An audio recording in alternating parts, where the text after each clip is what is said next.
I was going to ask Neela exactly that Padma Neela has lived on her own terms. She has loved who she's wanted to. She's had a child with whom she's wanted to. They haven't necessarily always been the same people. Sometimes they've overlapped. And then she's gone and written, then she's gone and written a whole book about all of that, right?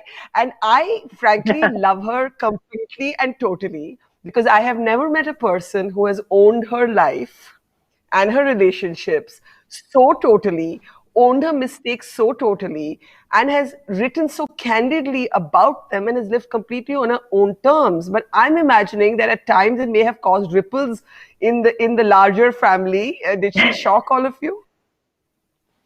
Um, she did shock some of us, but I have always been Very diplomatic. I have not been my yeah, like like you said, like she's owned this and she's owned that. But before all that owning, there is this huge confusion, what should I do? What and that's when, it'll be like a call at two Sounds o'clock very in the familiar, night. I promise you, for It a will lot be of like two us. But o'clock yeah. at the night. For 2 hours, we'll chat about it. And, sometimes I'll say, no, I don't think you're doing it right. That's not the way to do it. She'll say, no, why do you think it's that way? So we've had these fights, but in a good way. But the thing is, we've all, she's ours. So we will accept. We'll fight with her. We'll tell her what she's doing is completely crazy, but never outside. Like no, she's done it. We defend her. It's always, even my dad has been like that. Earlier when she did these photographs, her nude photographs, what she did, she brought it to my dad. And my dad is conservative and all this. She brought it to him and she showed it to him. She said, this is what I have done. I don't want somebody else to come and show this to you and says, look what your granddaughter has done. And he Yeah. said, that's fine. And even when she married Salman, even at that time, she came and told him first, I'm marrying him. And, he's a Muslim. Because all those issues were there those days, at home. But dad, Yeah. he, It's a he big told her, if deal. you're happy, it was a big deal. He said, if you're happy, I'm happy for you. And that's all that's one thing that we've all held on to, what makes you happy for all of us, whether it's her or me or Rajni or any of us, that's something both my parents have, dad and mom have said that all the time, and we're all their kids. So it's been like that for all of us. Ultimately we share that, we just Yeah. help each other to be happy. Yeah. So But, Yeah, they may Padma, not I have want to ask, all agreed. yeah, I was They just may going to not have ask always you that. agreed. In fact, often disagreed, but they have accepted that it is my life to choose to do what I yes, want with. And absolutely. that is Yeah. the most liberal thing you can do for someone you love, Yeah. is give them the But Padma, freedom I to have be who to they ask are. you this. I have to ask you this. Your memoirs are actually extraordinary by any liberal standard, right? Because they chronicle many deeply intimate life choices that you made, whether it was your marriage to Salman Rushdie, whether it was your separation from him, whether it was, another relationship, multiple relationships. You were called all kinds of names after that book came out. It Yeah. takes, extraordinary. I mean, there's a really funny quote of yours on Salman, and I know you it's put making this me quote, giggle. but it's always like a typical journalist, always like sensationalized. I didn't even know. I didn't even know that was coming up. But I promise you, I just saw it and I paused. But here, this is the operative one, right? This, I mean, can we go to the next one about the food poisoning one just for a second? If we can go to the next one, my years with Salman were like a beautiful meal that ultimately left me with mood poisoning. I cannot forget that sentence out of your memoirs. Now, the reason that I'm bringing this up is not so much about Salman and you. The reason I'm bringing this up is that book, your memoirs, were so candid, was so profoundly candid that you exposed yourself to the entire world, possibly sitting in judgment on you. There'll be Neela who love you. There'll be me who will love and admire you. But there will be a part of the world that will shit on you for the book you wrote, right? How do you deal with that backlash? The fact that you wrote about Krishna, your relationship with Adam, your other relationships. You even wrote about like your endometriosis. And in that context, you wrote about your sex life. You wrote everything. Whatever you thought inside, you wrote. And after you wrote it came everybody else's judgment. How did you deal with that? Actually, writing the memoir was pretty liberating because for so much of my life, my personal narrative or the details of my life were twisted or exaggerated in the media, to sell newspapers. And a lot of times it wasn't accurate, or it didn't have nuance to it, it didn't have Yeah. context.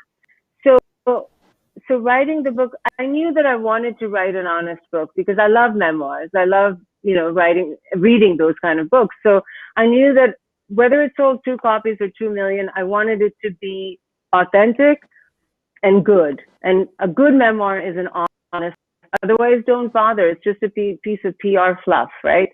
So Yeah. I knew I wanted to do that. And I don't even think I would have talked about Salman as much. He's only in the first 2 chapters, by the way, and then he's not in there anymore. But I had to, if I wanted to talk about endometriosis. It's a health foundation that we started in 2009. And, again, a lot of the problems that we women face are because nobody wants to talk about these things.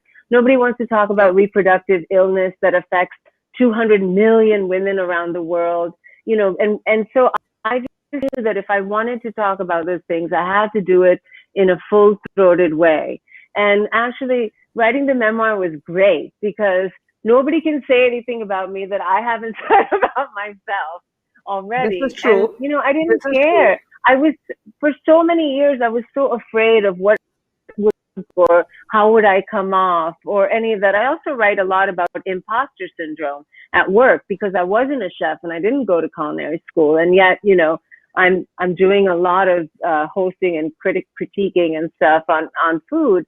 So, I talk about all those things, and I much good books had helped me, and I wanted to do that. I had Neela, I had my mom, and now you have that little pup. Can you show that pup? I know. Just ran away. I don't even like dogs, but I really love my daughter, and it's been hard to do in quarantine. So that's why Divina is now in our lives. But I wish I had had more mentorship when I was growing up, professional mentorship.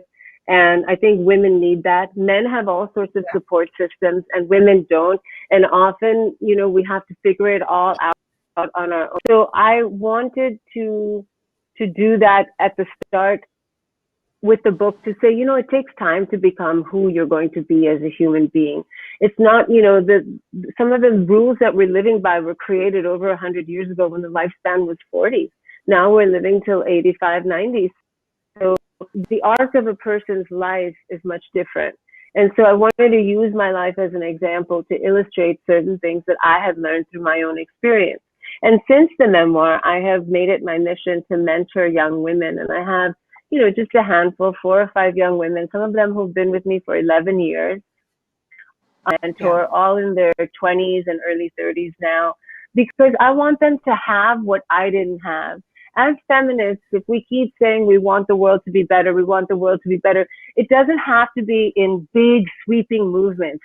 What can I do with the power that I have to actually make somebody else's life? It's very gratifying. I'm sure I've gotten much more out of mentoring these young women than they have. It can be anything from a young woman who's hosting a show to getting her my lawyer to negotiate her contract because she doesn't even know what to ask for.